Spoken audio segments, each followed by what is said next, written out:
Assalamualaikum warahmatullahi wabarakatuh. Di sini saya dan teman saya, Laili Kamilatul Hasanah, akan sedikit menjelaskan tentang perbedaan bimbingan konseling dengan psikoterapi dan beragam teori dalam konseling. Yang pertama ada pengertian bimbingan dan konseling. Secara etimologis, kata bimbingan berasal dari terjemahan dari kata guidance yang berasal dari kata kerja to guide, yang mempunyai arti menunjukkan, membimbing, menuntun, atau membantu. Sesuai dengan istilahnya, maka secara umum bimbingan dapat diartikan sebagai suatu bantuan atau tuntunan. Pengertian konseling secara etimologis berasal dari bahasa Latin, yaitu consilium, yang artinya dengan atau bersama, yang dirangkai dengan menerima atau memahami. Dalam bahasa Anglo-Saxon, istilah konseling berasal dari kata selan, yang berarti menyerahkan atau menyampaikan. Dengan demikian, bimbingan dan konseling adalah upaya pemberian bantuan yang dilakukan oleh seorang konselor kepada anak didik agar dapat memahami dirinya sehingga sanggup mengarahkan diri dan bertindak dengan baik sesuai dengan perkembangan jiwanya. Yang kedua adalah prinsip-prinsip bimbingan konseling.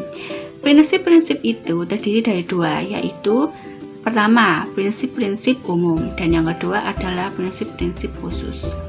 Prinsip-prinsip umum. Prinsip umum dikategorikan menjadi 9. Yang pertama, karena bimbingan itu berhubungan dengan sikap dan tingkah laku individu. Yang kedua, perlu dikenal dan dipahami perbedaan individual daripada individu-individu yang dibimbing, yaitu untuk memberikan bimbingan yang tepat sesuai dengan apa yang dibutuhkan oleh individu yang bersangkutan. Yang ketiga, bimbingan harus berpusat pada individu yang dibimbing. Yang keempat, masalah yang tidak dapat diselesaikan di sekolah harus diserahkan kepada individu atau lembaga sesuai dengan yang mampu melakukannya. Yang kelima, bimbingan harus dimulai dengan identifikasi kebutuhan-kebutuhan yang dirasakan oleh individu yang bersangkutan. Yang keenam, bimbingan harus fleksibel sesuai dengan kebutuhan individu dan masyarakat. Yang ketujuh, program bimbingan harus sesuai dengan program pendidikan di sekolah yang bersangkutan. Yang kedelapan, pelaksanaan program bimbingan harus dipimpin oleh seorang petugas yang memiliki keahlian dalam bidangnya dan sanggup bekerja sama dengan para pembantunya, serta dapat dan bersedia mempergunakan sumber-sumber yang berguna di luar sekolah. Dan yang terakhir, terdapat program bimbingan yang senantiasa harus diadakan penilaian secara teratur untuk mengetahui sampai di mana hasil dan manfaat yang diperoleh, serta penyesuaian antara pelaksanaan dan rencana yang dirumuskan terlebih dahulu. Prinsip-prinsip khusus. Prinsip khusus terdiri dari 3 kategori. Yang pertama, prinsip yang berkenaan dengan sasaran layanan. Yang kedua, prinsip-prinsip yang berkenaan dengan permasalahan individu. Dan yang ketiga, prinsip-prinsip yang berkenaan dengan program layanan. Baik, selanjutnya akan dijelaskan oleh Mbak Laili Kamilatul Hasanah.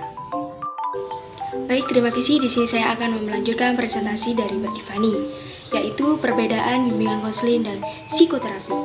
Konseling dan psikoterapi merupakan tatap muka antara dua orang konselor dan klien yang memberikan bantuan kepada klien, sehingga klien dapat memecahkan masalahnya dan lebih berkembang dalam kehidupan sekarang dan masa depannya.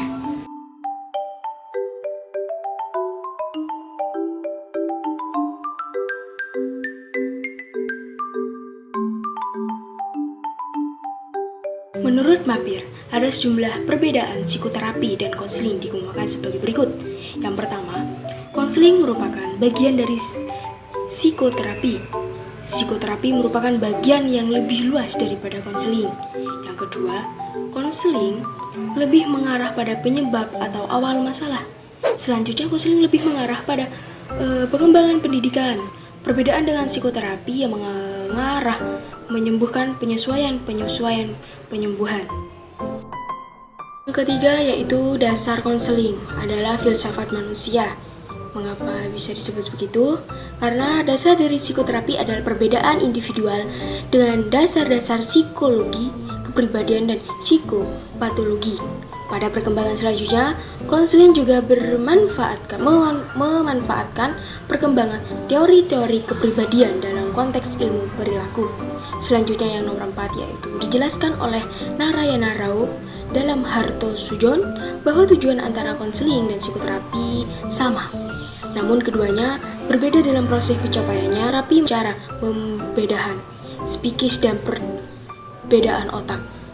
Proses konseling lebih mengarah pada identifikasi dan kekuatan-kekuatan positif yang dimiliki klien agar klien lebih maksimal dalam kehidupannya. Selanjutnya yaitu fungsi dan peranan teori dalam praktek konseling. Pertama, teori adalah kebenaran yang tidak dibantahkan. Sebelum muncul teori baru yang dapat menumbuhkan teori tersebut, kaitan terhadap kebenaran teori ini menjadikan fungsi teori adalah menjelaskan kebenaran dalam menerangkan dipertanggungjawabkan secara ilmiah karena didukung oleh fakta empirik. Selanjutnya adalah pengelompokan teori-teori konseling berdasarkan atas fokus intervensi terhadap klien. Thompson dan kawan-kawan telah mengklarifikasikan teori ketiga kelompok, yaitu teori yang berfokus kepada kehidupan perasaan, pikiran, dan perilaku klien. Fungsi dan peran teori konseling dalam praktek konseling dalam tujuan filsafat, banyak ahli pendapat bahwa di dalam pribadi yang sehat terdapat aspek-aspek yang berinteraksi secara terpadu. Baik, itu saja presentasi dari kelompok kami. Kami akhiri. Wassalamualaikum.